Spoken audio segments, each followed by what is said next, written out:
It's the PokerNews Podcast. All right, ladies and gentlemen, welcome to the 843rd episode of the PokerNews Podcast. This one brought to you by GTO Wizard. We have a great episode for you. I have Kyna England and Joey Ingram, Poppy, Chicago Joey in the house here at Level 9 Studio.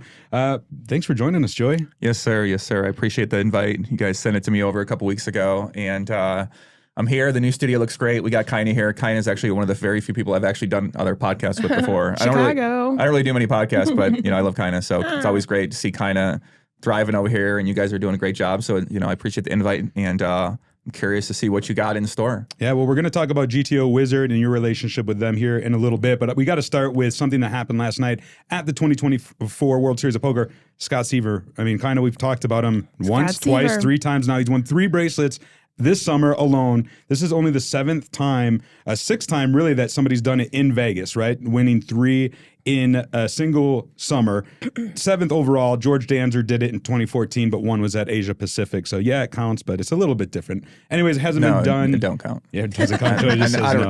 I love George Danzer, but it doesn't count. So it's all good. But obviously, like you said, Scott Seiver, this guy, the true one of the goats of online poker. He's been battling the highest stakes games in these Vegas rooms, mixed games against anybody for years. And now this summer he decided to go, scorched earth on the tournaments, and the guy is crushing it. I mean, these stories like this coming out of the World Series of Poker, I love it. It's great to see an OG like him still battling 2024. The old goats are still out here winning bracelets, taking down events. People are saying, can these fucking guys still do it? Can Ivey still do it? Can Negreanu still do it?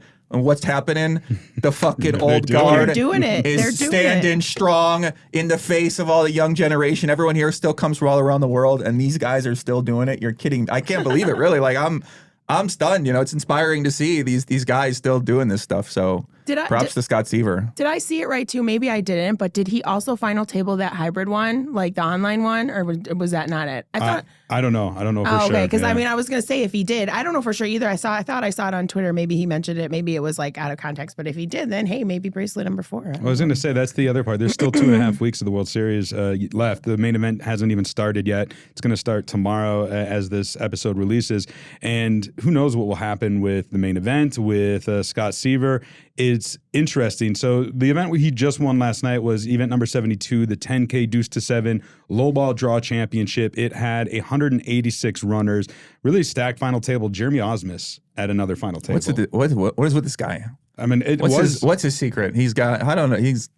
The guy's the man. Yeah, it's unbelievable. Like these two, so just to put it in perspective, the World Series of Poker Player of the Year, right? You'd think Scott Seiver is going to win this thing hands down. He's won 3 bracelets. He's got 3,757 points right now. Jeremy Ausmus is not that far behind. He has 3,368 points, so less than 400 points away. And Jeremy Ausmus is playing the online stuff, and he's playing every event. I don't know how you guys feel about it. Let me ask, is there a world in which Jeremy Ausmus does not win a bracelet and should win Player of the Year when Scott Seiver has won 3 bracelets? To me, the answer is no. I'll just throw that out there. 100% no. Yeah. I don't know. I feel like if you're going to, you got to reward. In my opinion, if it's my event series, I'm saying, okay, I want to recognize the winners of the events. Although, you've got a lot of cashes, you played a lot of events, you put in more volume. I think that's a different, separate award. And I think that should be awarded something. And I think, he deserves to be awarded something if he's put in that volume and he earned those points in all these different ways. But I don't know. Maybe there's a different category name you got to think about. But when you have Scott Seiver, this guy comes out, wins 3 bracelets, to say that isn't worthy of something, I can, but I do see an argument for, but the points are close, right? Like, are they close? I mean, the points are the points for a certain reason. Like, they made the structure. If it happens, if Jeremy makes another really deep run and he gets the points, that's just rules are the rules, right? I mean, how far apart are they now? Less than 400 points. Yeah, okay. So another deep run, you never know. Yeah, I think, and I've heard that this could happen next year. They might put like a little clarifier on there that in order to win Player of the Year, you had to have at least won a bracelet because of, these kind of situations. I don't know if I agree with it now that I think more about it, Chad, because, if, let's say, the guy's going God mode, right? So theoretically, he's not winning events, but he's still going deep. He's still cashing. I'm a big volume guy, so I think that if you're putting in quantity as well as quality, there should be some type of reward for that. It's going to be different than Seiver, who's out there maybe playing a little bit less tournaments. He's a mixed game god. He's taking down these mixed game events. Ausmus is battling mixed games, hold'em events. He's kind of taken on a different schedule, a different challenge, and it seems like he's the best player in the entire series at doing that so far. So You know, it's interesting, like what you said, the rules are the rules. They made the rules in place. You know, maybe there's an honorary reward, but to say like you have to win a bracelet, I think is interesting. But I'm not sure. The honorary award is the 3 bracelets. Yeah, I mean, looking over the results here for this 2024 World Series of Poker, Scott Seiver has 11 cashes, 3 bracelets. Ausmus has 12 cashes, no bracelets. Granted, Ausmus's summer is a 4th place, a 3rd place, a 2nd place, a 7th place, a 6th place, a 4th place, and some other cashes. So, like, it's pretty crazy though. Like, I mean, in the money one, like, isn't he top money earner or something too? Like, that could be another caveat too. Like, okay, I mean, I get it. Like, yeah, maybe you just get too many points if you win like the high roller events, but like he's gone like very deep in these high roller events, so that's got to say something too. Yeah, he's got 3.4 million in cashes this summer. Does Jeremy Ausmus. And Scott Seiver obviously, you know, hasn't been winning and cashing the same style. He's 20th with $1.1 million in tournament earnings so far. So that's all. I think it's incredible what Scott Seiver has done. Obviously, it's history making. As I said, only the 6th person to do it during a WSOP in Las Vegas. The others who have done it hasn't been done since 2009. Jeff Lissandro was the last one. That was my first WSOP I ever worked. I remember this. He won the 3 different stud variants. Very impressive. Phil Ivey then did it in 2002, was the last time before that. Wow. And then Phil Hellmuth, Ted Forrest, both won 3 bracelets in 1993, which is pretty incredible. Wow. And then before that was Puggy Pearson in 1973. Gosh, you just recall all of this. Do you have it written down? I mean, I do my research. Yeah, I do my research. He has the computer. He just like recalls all of this. He's like, I remember my first WSOP. Like, it's just crazy. You got to be a poker historian. He's a true poker historian. You know, there's not many people like people that love poker. You know, I'm kind of the same way. I've been doing this for a long time now, so I am the same way. So I love the passion, and it's interesting, right? You think of these OGs, Hellmuth, 1993, and he's still battling. He's still posting dragon photos on his Twitter profile. He's still posting a selfie from his bed. The guy's still giving us the content, if you're a Hellmuth fan, that you want to see. And he's battling the WSOP. He's still going for a bracelet. I think the guy's got a shot, and honestly, I wouldn't be surprised to see him make a big run because he's been seeing it all around him from his peers. You know, really opening up that belief system. And I think the dragon, the fire's coming out, Kyna. I'm calling it now a Hellmuth big run. Yeah, we'd love to see it. Before we end this series. Did you guys, not to change the subject though, but did you see that funny hand with Dan Smith versus Phil? And like with the quad 7s, it was like, what was it, deuce to 7 or something? Deuce to 7 and he just bluffed him with quad 7s. That was just great. And everybody at the table's cracking up, but Phil's just like, I have plans for you later, Dan. Let me ask you this, Joey. Kyna and I have talked about it on the episode before, but one of the storylines earlier on in the series, Nick Schulman, of course, won his. He's turning 40 next year, and we're like, all right, Nick Schulman's getting in the Poker Hall of Fame next year. Hold on. Scott Seiver also turns 40. You know, I think me and Kyna and Mike and others who agree, like the WSOP needs to clear this backlog some way, somehow. But if it had to be one or the other next year, who would you think should get in first? That's a tough question because, you know, Schulman has, you know, they're both great players, both battling high stakes, you know, both got an online background as well. You know, when I think about think about the highest stakes, Scott Seiver is basically one of the guys that really has gone through each type of game, tournaments, cash games, different variations, online, live, you know, kind of really showcasing his skills in as many places as he can. You have Nick Schulman, you know, he's also got those accolades. He's got accomplishments as well. And I don't know as much about his online background or his live play background because I know Scott a lot better. Right. But obviously with Schulman's, contribution on the commentary side, turning into one of the best analysts of the game, really providing an experience for all these poker fans all around the world that they've been enjoying at all these big different events. So I think you have to take that into consideration as well. If we're just going on the poker side, maybe you'd say Scott Seiver. If you're going on, you know, maybe an overall sort of contribution to maybe the culture side, you could go with Nick Schulman. So what do you think, Kyna? I was going to just lean more towards Nick just because of the commentary and like how great he is at explaining hands and breakdowns, and also in the booth, like so entertaining and fun and like witty, and just like adds that dynamic to it. You know, like you get a lot of players, like really good players in the booth that are like analyzing the hands, and that's great, and I love that. But like you also kind of like the banter, like back and forth between, and I think Nick does a great job of that, and he's got that like sweet talking voice that you can listen to. You know what I mean? So I would just like, I mean, if it was based like solely on poker, I think I agree with you, probably Scott. But like, I don't know, it's just like overall contribution to the poker community, I would say Nick.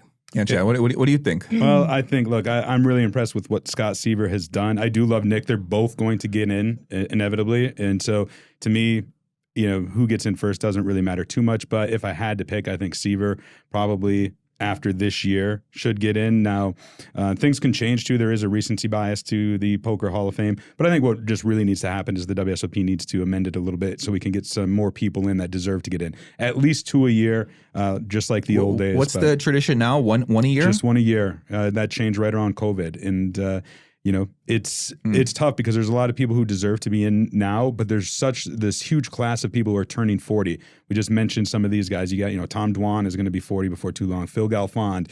The list goes on and on. So it's like this backlog is only going to get worse unless they do something. Interesting. You could argue that the exclusivity makes it even more rare in some ways, right? And you could also argue there could be tiers of sort of categories for qualifications people might get into, and if you're like the one person that beats out all these people, he's the GOAT. You can't really, you're not going to argue against that person getting in, for whatever reason that they got in there. So I see arguments for different strategies for making your Hall of Fame. I'm also for more people getting in because I love people being recognized.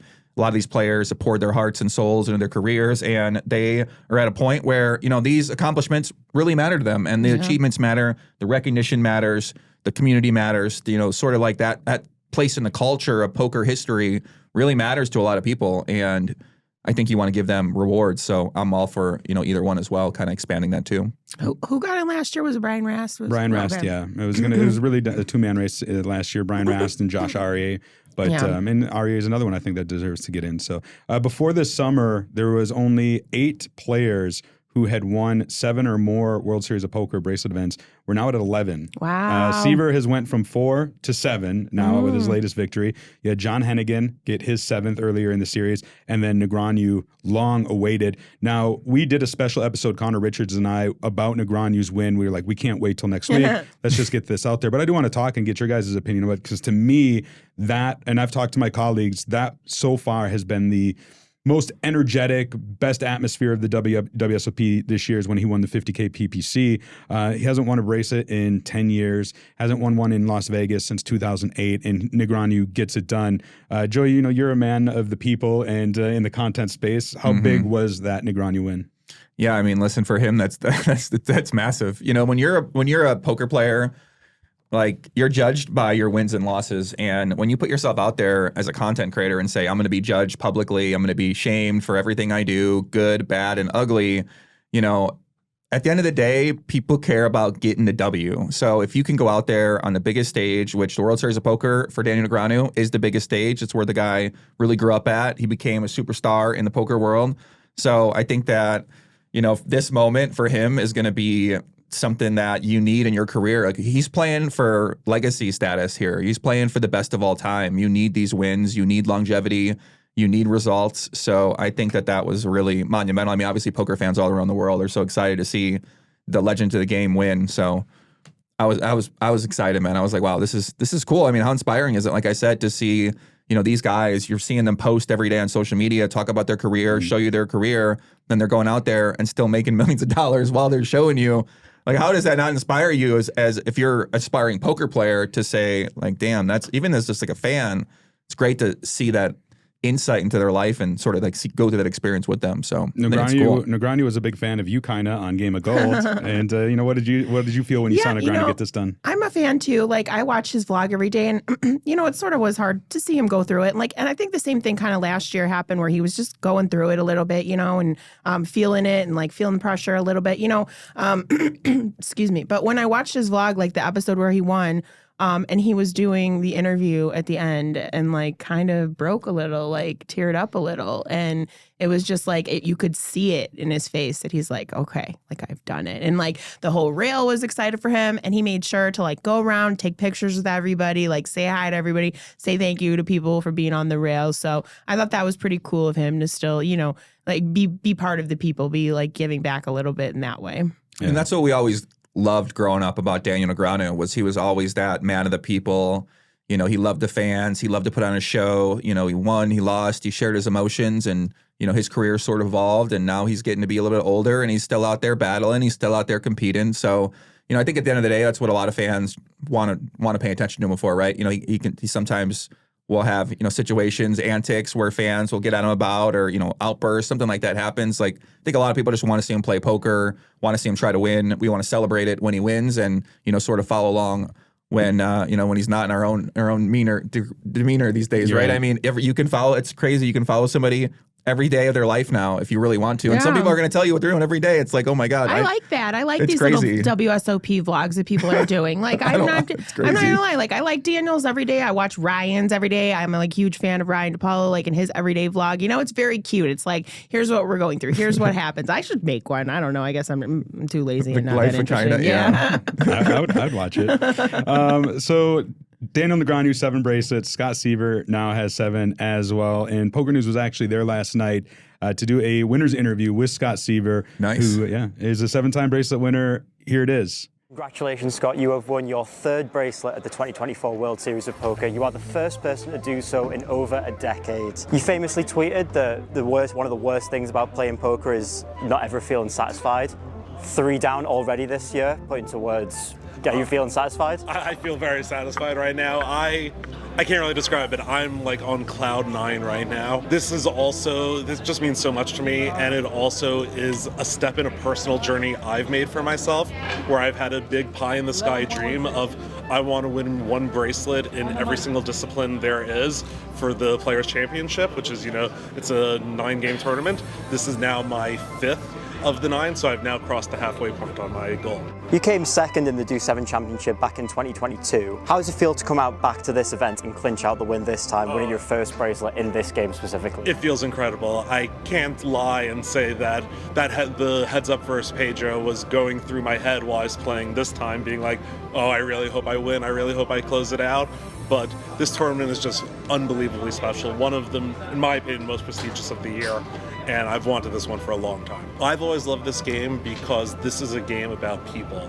And what I've always thought is one of the strongest elements of my poker game is my empathy and understanding the emotions of other people at the table. In this game, there's such little information. The information you have is the type of people you're playing against.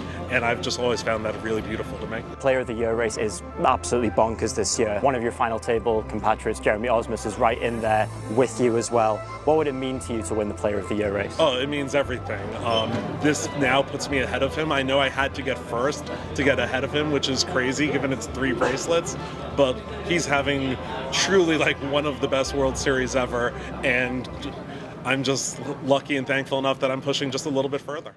All right, congratulations to Scott Seiver. We'll have to see if he can get number 8 and the 4th of the summer. It's never been done, would be historic, and he's got about 2 weeks left to do it. I want to talk about a fun party that happened last night. I was actually there while Scott Seiver was playing at his final table, talking about the global poker party that took place at PokerGO Studio. Now, Joey, I know you weren't there this year, but last year you were, and I don't know, I had a lot of fun last year. I had a lot of fun this year. Yeah, I love those parties. PokerGO hosts a lot of events there. I've been working with some of the events, Celebrity Poker Tour. Right. I was working with them there. Ninja did his game there. Was working with those guys there, and I just get invited to all these events at PokerGO, and I'm like, oh yeah, I'll come hang out. Like sometimes I'm playing. You're like, oh, do you want to like meet the fans? I'm like, sure, like whatever you guys like. I don't know. I just like to go support a lot of events. That's always. I see, Chad actually. He's one of the other big supporters of events here, and you don't. Like maybe to Chad, it doesn't he's got to go to an event, but to these people, like it really means a lot to them to have PokerNews there or to have people that they know from the content world. I'm sure they there. love having Poppy walk around, just talk to everybody. Hey guys, here I am. I mean, listen, I always say my job's easy. I got to show up and have some drinks and have a good time and live it and like play some poker. I'm like, what do you need me to do? So I at Glow Poker, I do try to support those guys and all their community is actually pretty cool. Really nice people, and I know a lot from Twitter. So. I didn't get to go this year. I think I was there for that TDA a couple days ago, but yeah, I didn't hear about the party. So how was it? What was it was fun. They had like 2 hours to flip it from TDA setup to the global poker party setup. It was fun. I was looking forward to like, all right, let me get away from the WSOP a little bit. They're going to put me in the tournament. I get to play. I was literally the second player out.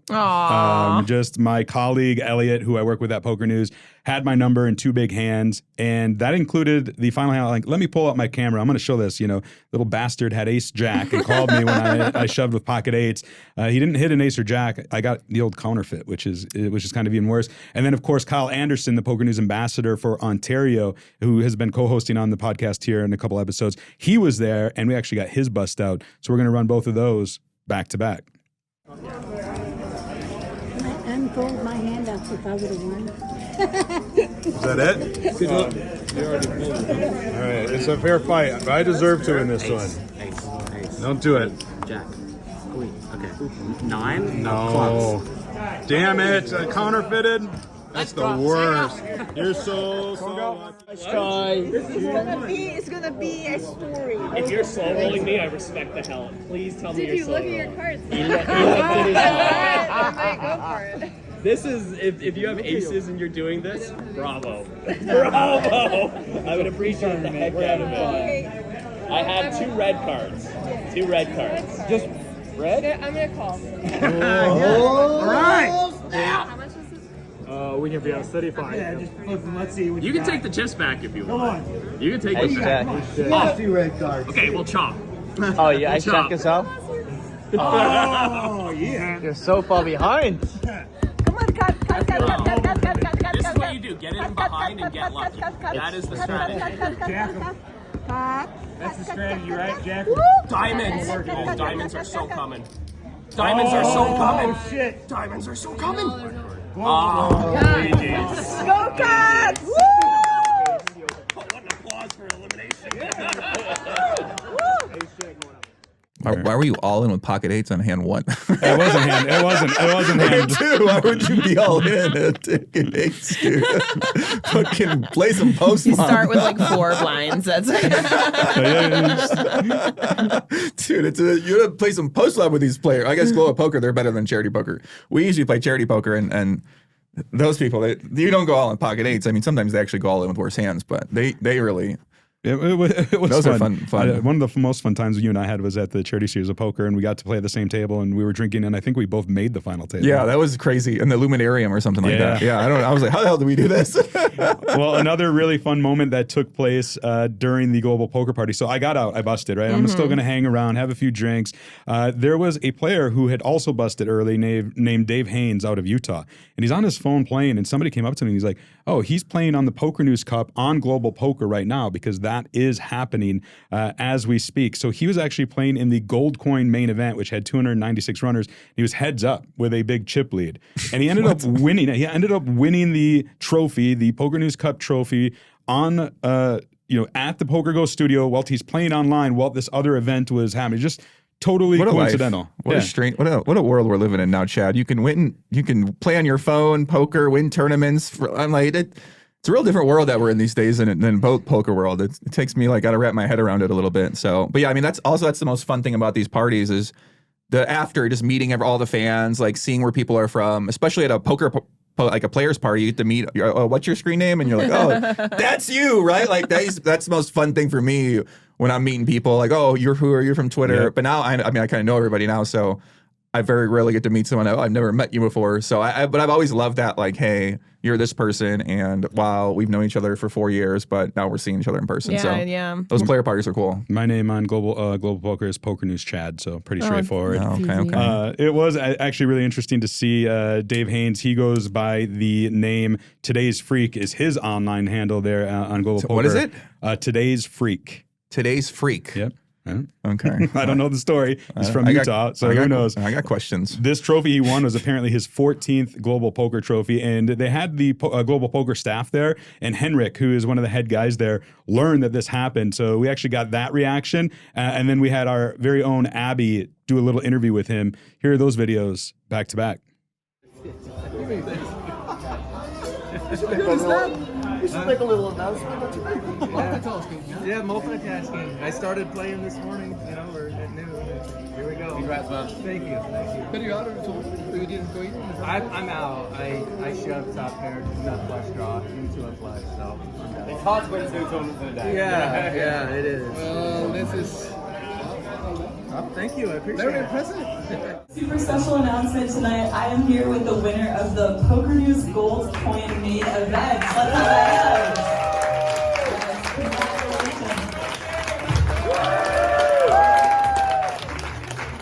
So tell me a little bit about the victory. What was it like to win? Just it 10 minutes ago. So. And what better way to celebrate than being here tonight at the Global Poker Players Party? What are your plans for a little later tonight? Any plans for the Zeus courts? Already have a here, so just gonna hang out, kind of mingle with everybody. I'm already out of the meetup game. Just hang out, get some drinks. Awesome. Well, I think that says a lot about the environment that global poker people create and the community that they create. So have a great rest of your night and congratulations once again. All right, thank you. All right, a lot of fun over there at the Global Poker, at the PokerGO studio, the party, fun times. Joey, I want to talk about GTO Wizard. They're the sponsor of this episode, and you have a new partnership with them. Yeah, basically. So, I took a while from poker, away from poker, and was just looking at getting more, in other industries, other parts of the world, more investing in different companies and investing in startup companies. And I came back to poker and I was looking at different software companies to kind of either, create a program for myself, a tool I could use to train with, that I could then give to my fans and something like that, right? So that was kind of like the model I was going for. And in the past, I've always worked with Upswing Poker, was kind of one of my main, poker training partnerships. I think I have the best courses, but software these days is basically all I use to play. I don't really even gamble a lot of times for real money. So oftentimes I'm just playing with my trainers. I make up all these custom drills. I have a bunch of different programs that I found that I like to use. GTO Wizard has basically been one of my favorite ones since I started using these trainers, and really helped me learn Hold'em in a different way. Like, I could never learn Hold'em this way unless I put in 100,000 hands online, go to one of the websites. You got to play different people, and you can't really even study heads up on any poker site because you can never actually play heads up. So the only option to really play heads up and learn heads up is on these trainers, which is kind of what I've been doing for these past couple of years. And then I started learning more six max, and I started watching these guys' content. I've known the founder for a long time, which is always a really important thing. You want to know the founders that you're working with.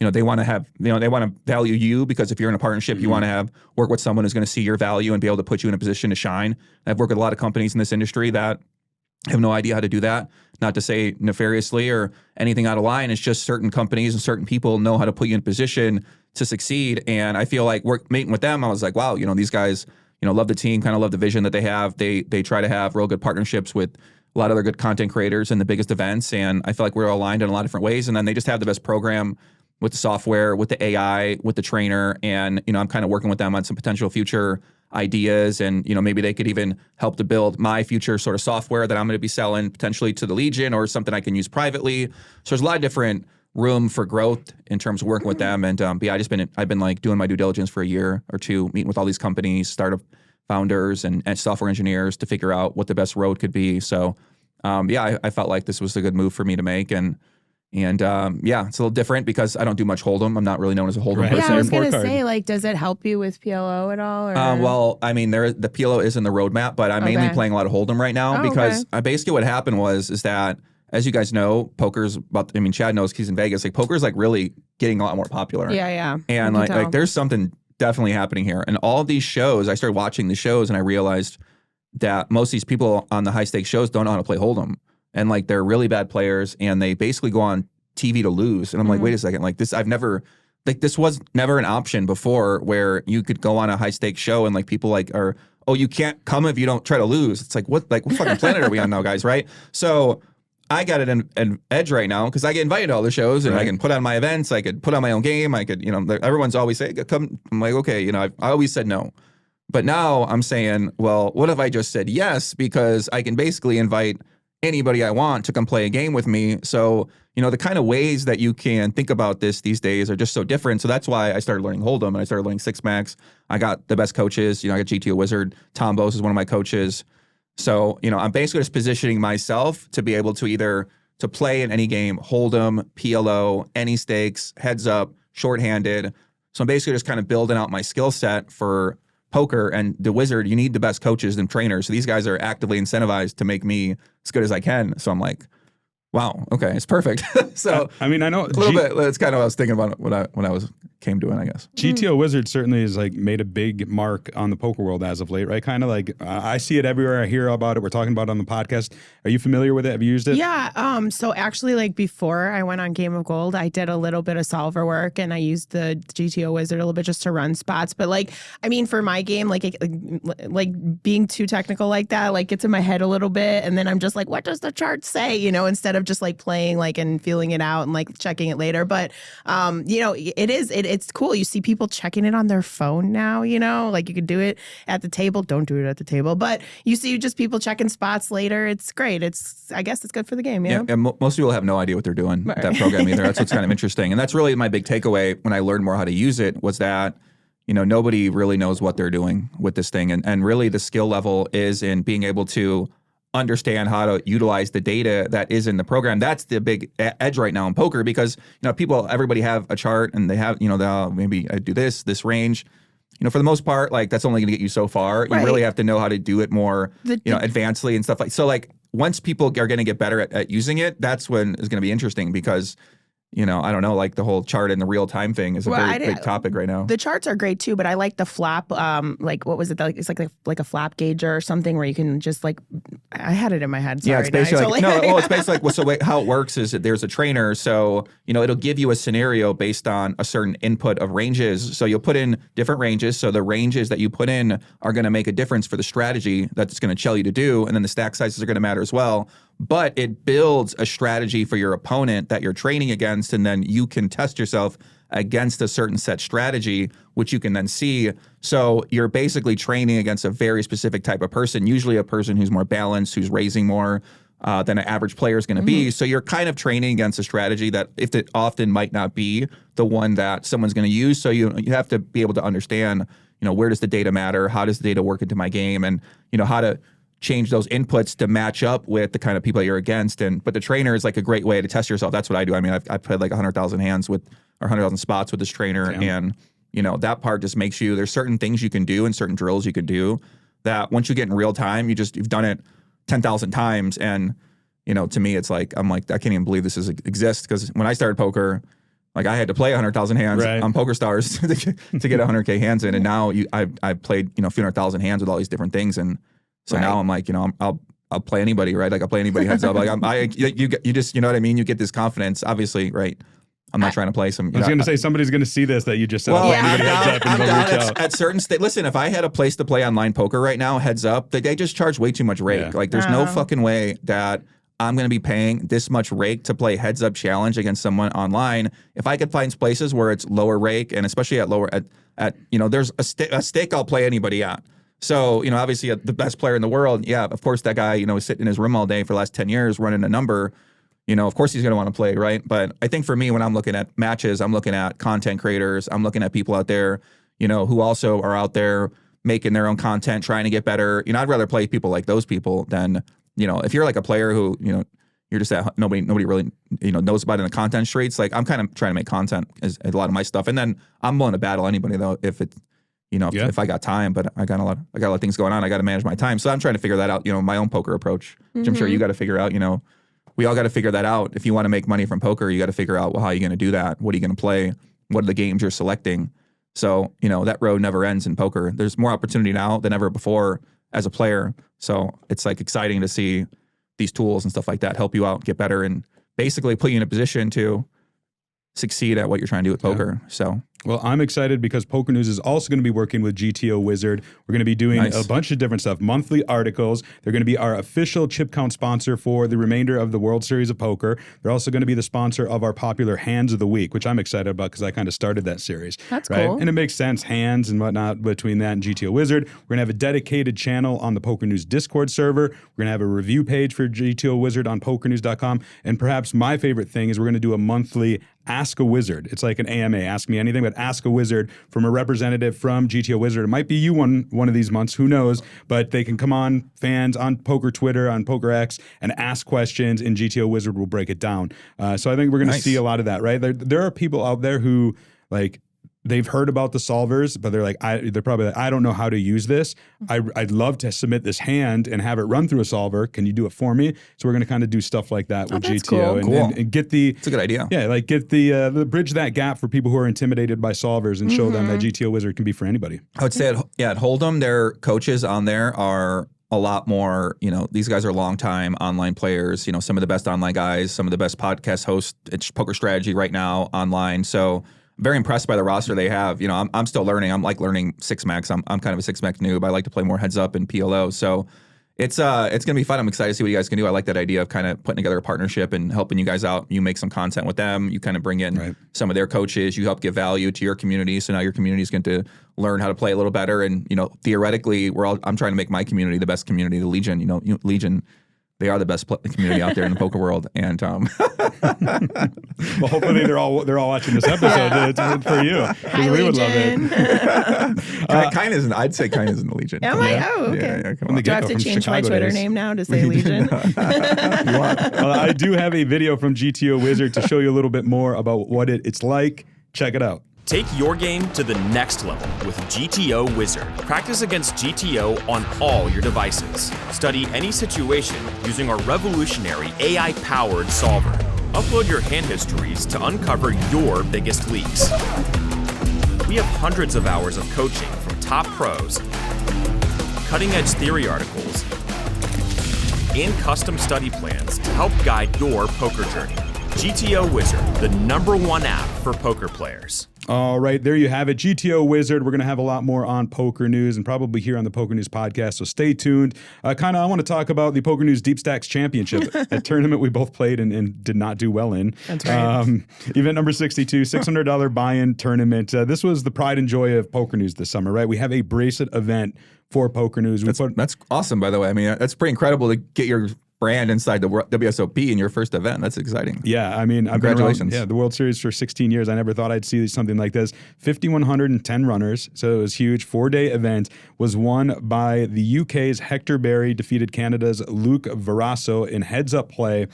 Took this tournament down for $282,000, so $600 into $282K. It was a fun event. Everybody at Poker News worked really hard. We had the deep stacks. Kyna, you just played the deep stacks last night. I did last night. I'm a little tired, man. Those things go late. I actually played the 1 p.m. one, and we were still there by like 2:33 in the morning. And I don't know how much longer they all played, but I got 6th place. And that was pretty nice. Yeah, had a good time. That's why we're in glasses. We're both awake till 4 or 5 a.m. here, and this podcast is 2 p.m. Listen, 8:30 at WSOP is, at this point in time, you're tired. So, Chad, you look awake. I'm impressed. I did slam an energy drink before I got here. I'm not going to lie. You must not be we're drinking also in the something. tag team right now, too. I mean, we have to go back and finish that out. So, it was, as I mentioned, Hector Berry taking that one down. And we do have a video interview. It's not just an winner interview with him, though that's part of it. We really put together a fun video that encompassed all aspects of what we did for the PokerNews Deepstack Championship.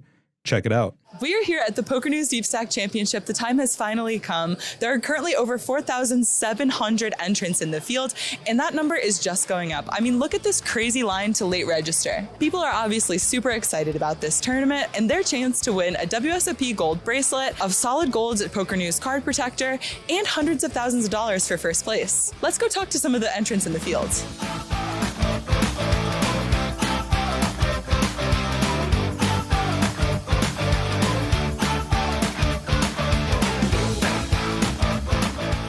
A little bit about what your experience has been like in the PokerNews Deepstack Championship so far. I've had a really good day. It's been very steady. I've been trying to stay out of trouble. I've gotten some really good hands. They've all held up, and I'm sitting at about 90K right now.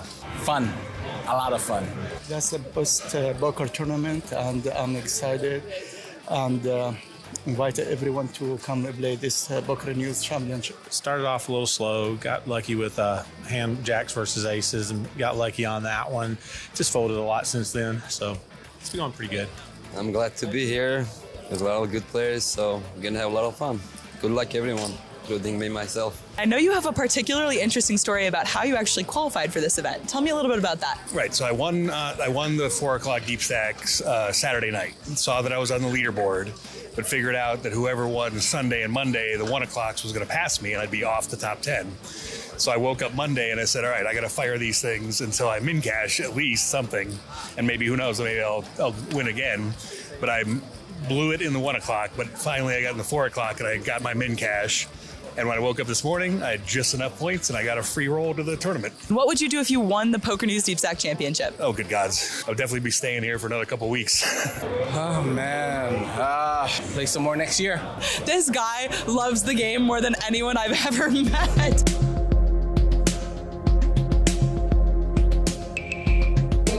We will bag you up for the night. We will be bagging you up once we hit the money. At this time, dealer, still 1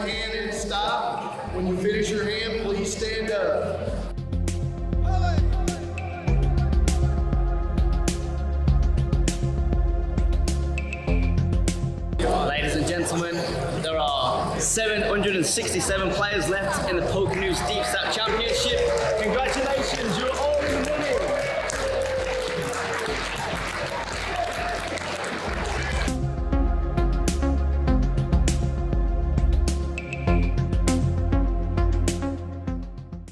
We are here at the WSOP PokerNews Deepstack Championship. As you can see, we are on day 2. Day 1 concluded with the bubble bursting. Here on day 2, there is 131 people left, over $282,000 for first place. The event exceeded our expectations of 5,100 runners.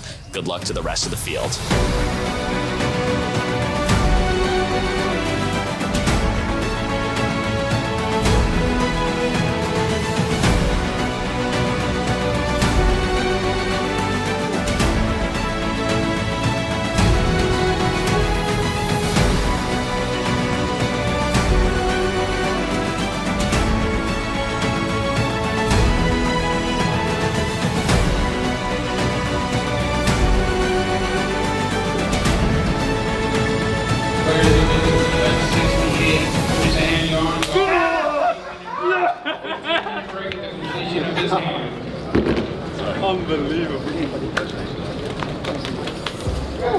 Hector, after 3 long days and 1 slightly shorter day, you must be feeling absolutely ecstatic.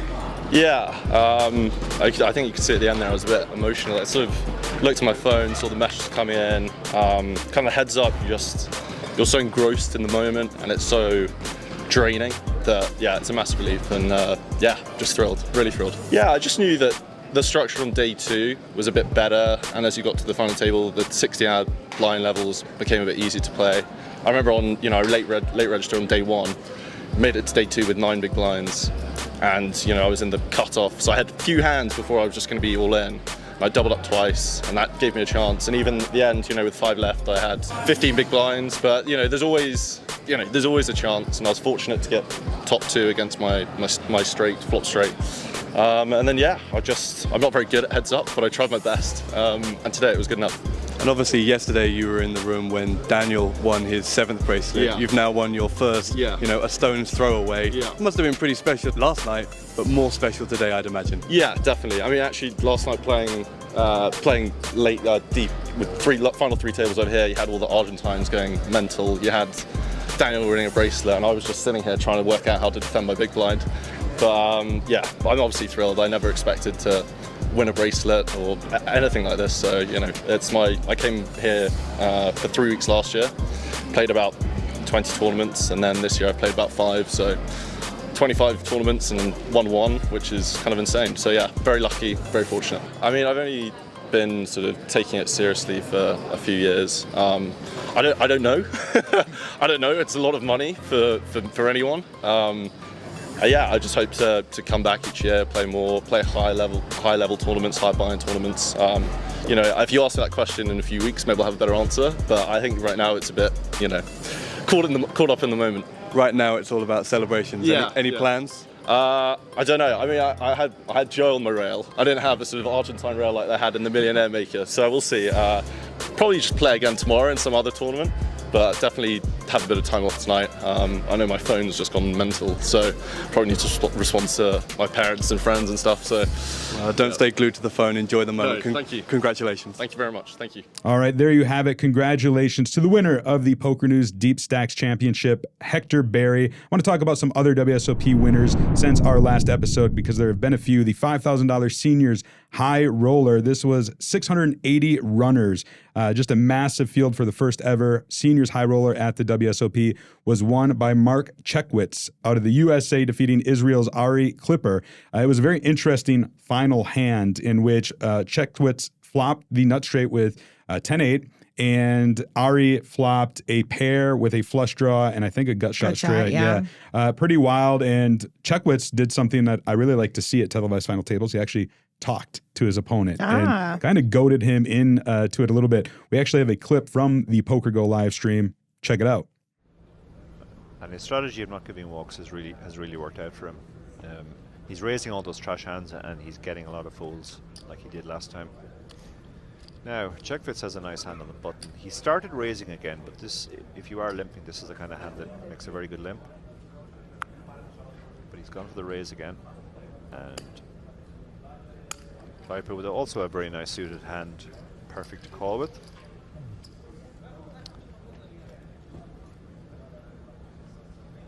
Ooh, a 6. Oh my goodness, look at and this flop. Clubs all over the board. Look at this flop. A straight versus a pair and a flush draw and a gut shot. These are two huge hands. They could get it in here. Checkwicz. Use the other color. Hmm? Go for the other color. For the other what? You've got your hands on the black. I'm telling you to go for the other color. Oh. Or one of us will be unhappy.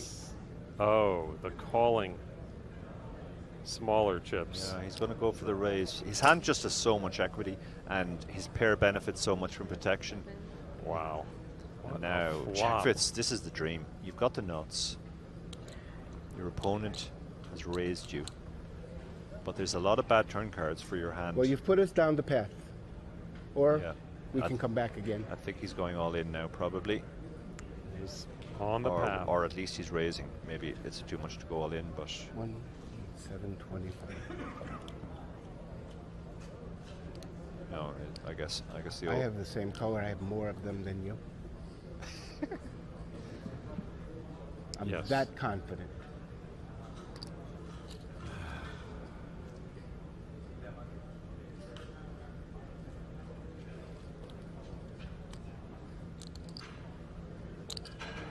Wheels are turning. Do I want to get all the money in now, or do I just call and let him put the rest in on the turn? 4 million. Yeah, he's trying to get it in now, and he is almost certainly going to be successful And in my that banana mission. hasn't even come yet. Kuiper doesn't feel great, but his hand is That's why I just said far out too loud, strong right? now. There's nothing else he can do but put the chips in.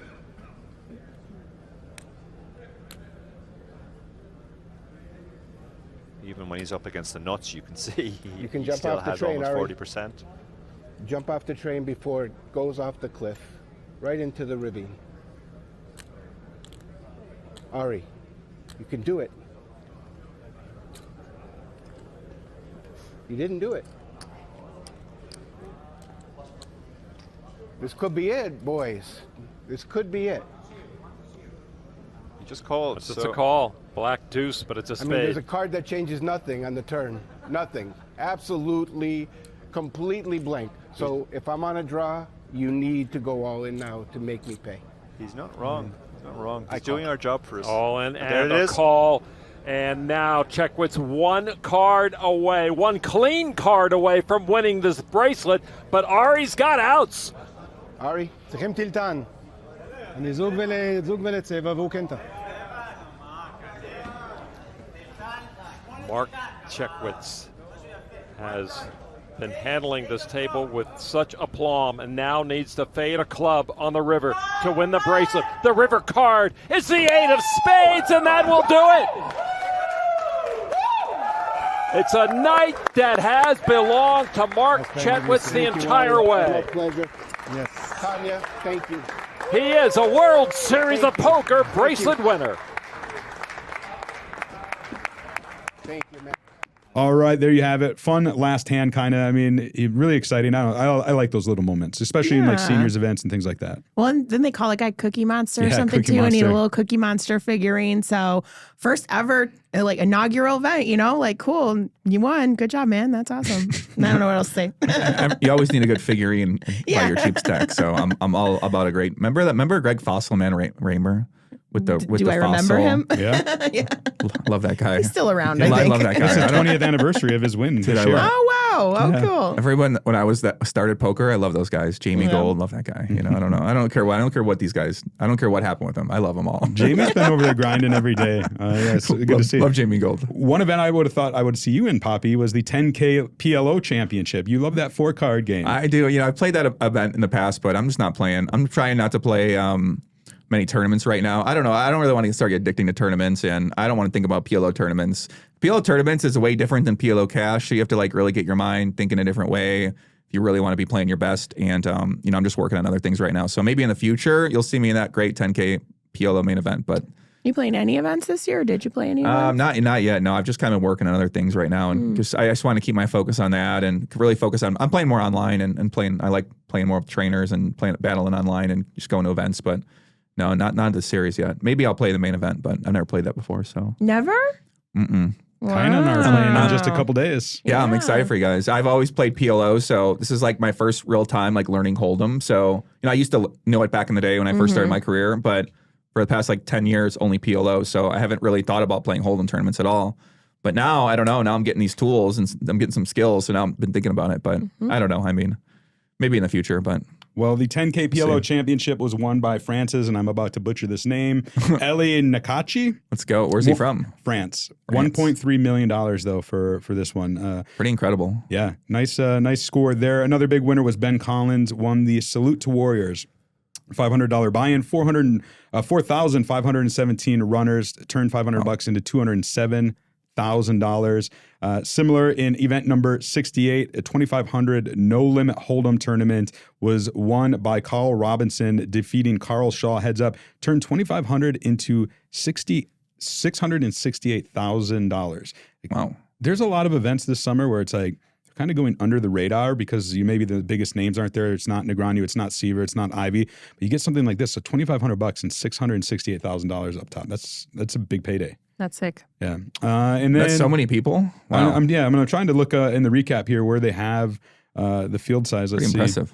I tell my reporters all the time, but put the fucking entries right at the top so I can find it. I do see it. 2,229 runners in a 2,500. So wow. Yeah.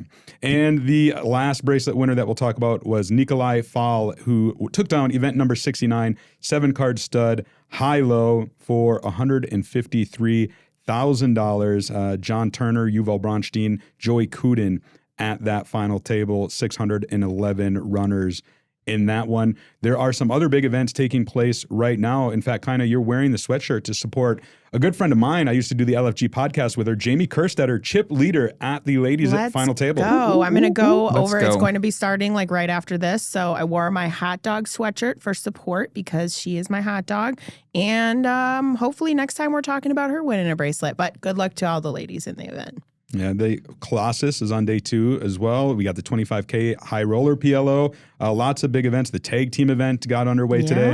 So we'll be talking about all those in the next episode. And the next episode will also be when the main event is kicked off. It's crazy. It's like been one of the best WSOPs in my memory. Like I've done 16 of these in a row, and this year arguably is the top one, and we're not even to the main event yet, which I think is crazy. I can't wait to see what storylines come out of there. Well, and we'll both have already played, so we'll either be starting the support group or we'll be happy. God, it is not going to be fun if we record on Thursday and have both busted somehow. And it just cannot happen. Can you imagine? Oh my gosh, don't even will it into existence. Yeah, it's not happening. It's not happening. It's not happening. We're going to beg big. Yeah. One last thing I want to talk about here before we get to our 25K fantasy update is a gentleman named Tyler Todt. He is a guy who I've been following on social media for a while and didn't really actually realize. I know he used to do poker, but I didn't know to what extent until my colleague Connor Richards recently had him on the Life Outside Poker podcast, which I'm going to show a little preview of here in just a second. But Joey, are you friends with him? Like you've known him? He's actually one of my friends, one of my students. He's one of my first Twitter students. So I taught him how to do Twitter, and now he basically he's crushing Twitter. He started, he's basically really revolutionized his whole business, quit his job at the bank, and really took off in terms of like his business career but yeah, he's been my friend for a long time. We actually used to battle on PokerStars back in the day when I was moving up the ranks, and he was at like 1-2, and he'd only play 1-2 when he'd start the games, and I would love to battle to start the games with anybody. So I'd always try to battle him, and he'd always get the best of me, and he was like the best player in the games. And I'm like, who the hell is this guy? Why does he never play higher stakes? Like he's crushing these people. Why does he never move up?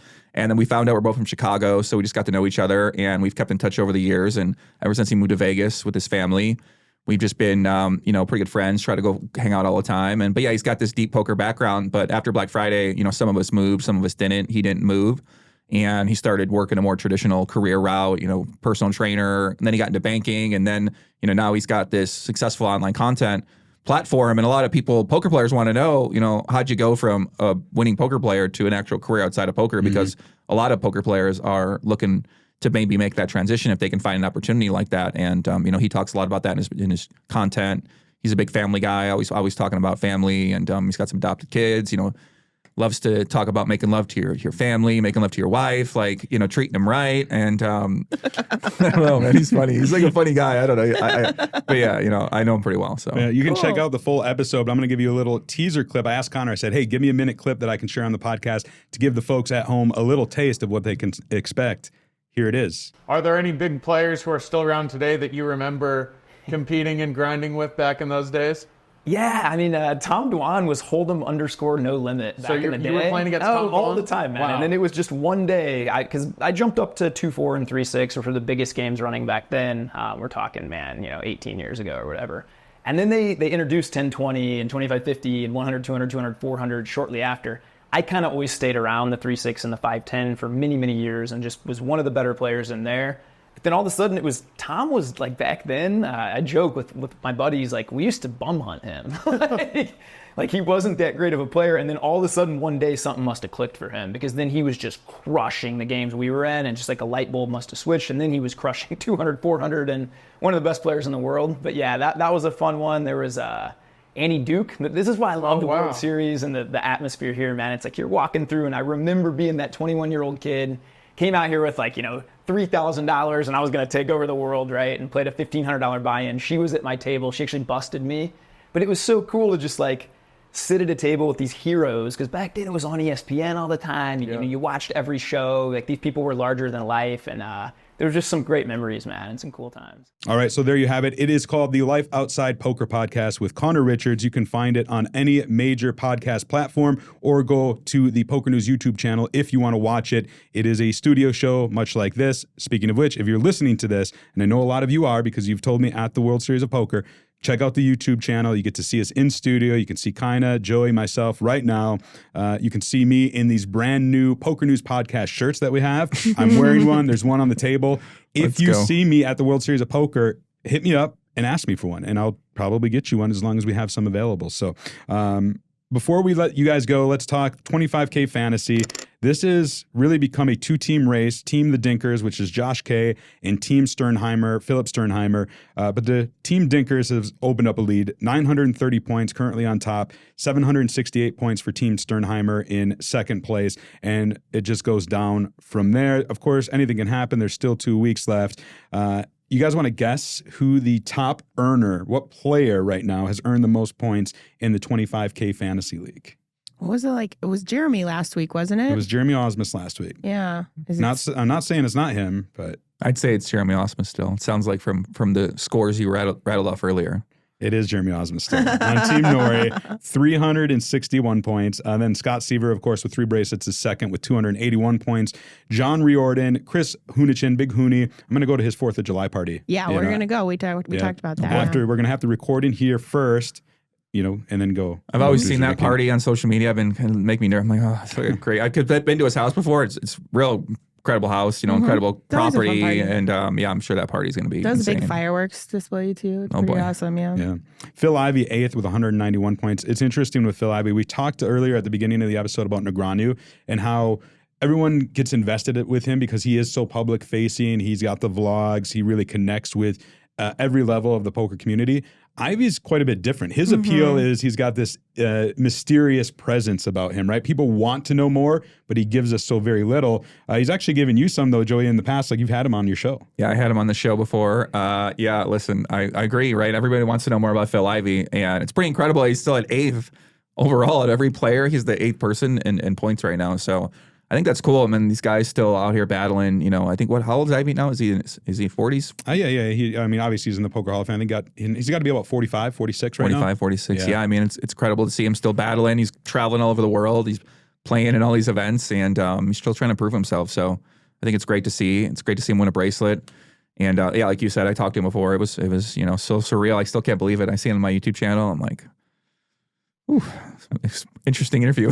Speaking of which, you got anything planned? Any big shows? Anything you want to tease? I got everyone agreed to come on. It's just a matter of, it's just so much work to really do a podcast and to want to do it well. And if I really want to do it, like I'm just focused on so many things right now that, I got the champs coming on, Dan Weinman. I got Espen, the champ, coming on. Corey Eyring's going to be on there. Jeremy Becker will be on there. Landon Tice will be on there. I basically got everybody lined up to say, hey, I'll come on if you want to do a show. So it's just a matter of need to put that into action. But I think I just had Alan Keating on, and that was great. He very rarely does any of this kind of interviews. So it's good to hear his insight, how he thinks about living in Vegas, and I've got to know him a little bit more. So I'd say stay tuned, and you never know what it's going to be. So awesome. Well, Kyna, you have a tournament you got to get back to and support Jamie Kerstetter. Yes, lots to do today. Lock busy, in, busy. Kyna. We need it. Representing. Let's go, kid. Well, do remember there are still 2 weeks left in the 2024 World Series of Poker, and we are bringing you 2 episodes a week every Tuesday and Friday at 8 a.m. Pacific time. Until then, we'll keep a seat open for you.